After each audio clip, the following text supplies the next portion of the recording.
Hi, my name's Tim from HP3. I'm a physio and endurance coach, and in partnership with Wild Ginger Running, I'm bringing you a series of videos to help you prepare for your first ultra marathon. We're calling this 0 to Ultra.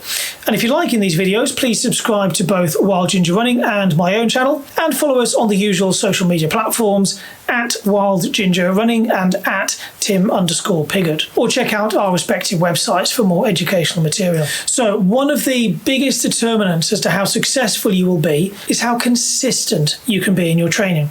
Consistency is key. One of the biggest risks to consistency is getting injured. So in this video, I'm going to talk you through a few key points to help you stay injury free. Now we're talking about ultra marathons, so I've come up with the mnemonic ULTRA, and this is what each stands for. Understand the demands of the event. What exactly is it you've signed up for? And think about the unique demands of this particular event, and then identify the process goals which will prepare you for it. For example, are there large sections of road? If you do all your running on the fells and then suddenly do an ultra with lots of road sections, your legs may not be conditioned for that harsh surface. Conversely, if it's an off-road fell ultra, then you'll need to condition the legs for that uneven terrain. So don't do all your training on the roads. Think about the demands. How much elevation is there? If it's flat or flattish, then you may not get many of those lovely enforced walk breaks where you can look up and enjoy the scenery. So you need to practice running consistently on the flat. If it's in the mountains, are you conditioned for the amount of climbing and, more importantly, the descending? Are there going to be technical sections and therefore you need to work on your balance and your skill so you don't fall over? What about temperature? Do you need to put in some heat acclimatization so that you don't succumb to heat stroke? Do you know what sun cream will work for you so you don't get sunburn, which will also increase your risk of dehydration too? Nutrition. What will there be available on the course? And what will you need to carry with you? Gastrointestinal distress syndrome is very common in endurance athletes, but it doesn't need to be. And we'll maybe talk about this more in another talk, or you can contact me if you'd like a consultation on this matter. From the very beginning, map out your race plan, study the course, and this will ensure that your training is closely matched to the demands of the event. L is for listen to your body. In the military, the saying is no plan survives first contact with the enemy. Or Mike Tyson's quote, everyone has a plan until they're punched in the face. The lesson here is have a plan, a training plan, but listen to your body and don't follow it rigidly. Life happens. Family or work might require more of your time and your energy than anticipated on a certain day. You'll probably get sick at some stage. Maybe you didn't sleep well because the baby was crying all night, or maybe you had a few too many drinks. Have a plan, but be prepared to adjust that plan depending on how you feel. Or maybe you're doing better than anticipated in training and can push a bit harder. Just listen to your body and adapt the plan accordingly. Don't be a slave to the plan. T is for technique. You'll read a lot about running technique.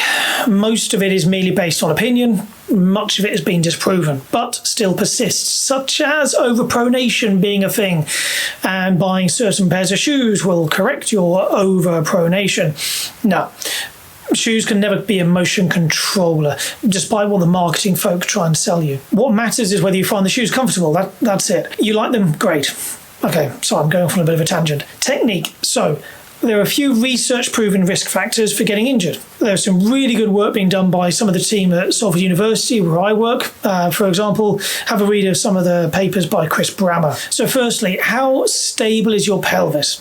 If your hips are dropping from side to side when you're running, this has been shown to increase the risk of getting a variety of injuries. So work on your hip strength and incorporate some drills and skills to keep your pelvis level. So when running, think about running tall, and this will help engage your core muscles and help you keep that pelvis stable. Secondly, a crossover gait.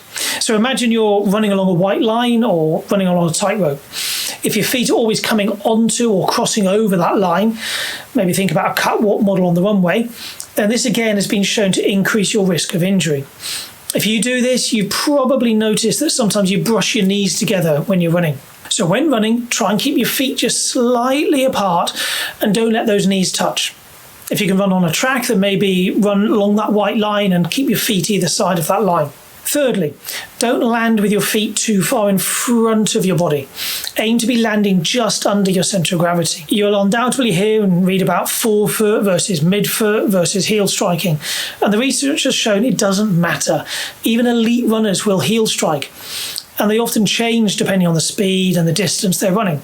What matters is where you land, so keep your strides shorter and your cadence higher. A faster cadence has also been shown to reduce the impact forces when the foot hits the ground. So one simple way to know how you're landing is how noisy you are. Are you a ninja, or do you sound like a herd of elephants? Try using a metronome or listening to music with a fast tempo to make sure your cadence is somewhere above 170 steps a minute. The exact number will vary from individual to individual. You may hear the number 180 being banded around. That may or may not be right for you. I run more like 190 steps a minute, but that's because I'm short and I've got little legs. So technique, focus on running tall, don't let your knees touch, run quick and quiet. R is for recovery. Recovery and regeneration. Yes, we all love the training, but if you don't put the same degree of attention in on your recovery as you do on your training, you risk under-recovery and thus injury. Most overload or overtraining injuries aren't really overloading, they're under-recovery. You've not given yourself sufficient time or nutrition to recover, regenerate and get stronger. So make sure you plan rest days. This might be complete rest or active recovery, but reduce the load on your body. Sleep. This is the big one. Sleep is where we get stronger. Sleep is where we repair our bodies. If you're not getting enough sleep, you will not be recovering from your training. Nutrition. If you're putting junk in, you'll get junk out. Maybe a little oversimplified. And the occasional bit of fast food isn't going to hurt. I'm recording this just after one of my athletes, Emma Pooley, has just broken the Everesting record for cycling up and down a silly amount. And she went straight to McDonald's. You don't need to count calories, weigh your food, things like that. Just make sure you're eating mostly minimally processed food, getting enough fuel for your training from healthy fats and carbohydrates, and consume enough protein to build or rebuild your tissues. Nail the rest days, sleep, nutrition, the big rocks, and then consider maybe adding in some extras.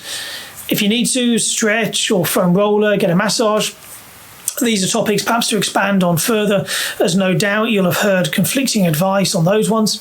But in short, stretching, massage, etc., for most people, they are very useful tools when done for the right time, for the right reasons. A is for add strength and conditioning. Okay, a little bit of artistic license on this one, but bear with me. So of all the research-proven training additions, this is the big one.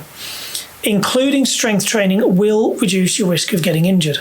And by strength training, we mean lifting big, heavy stuff, lifting weights.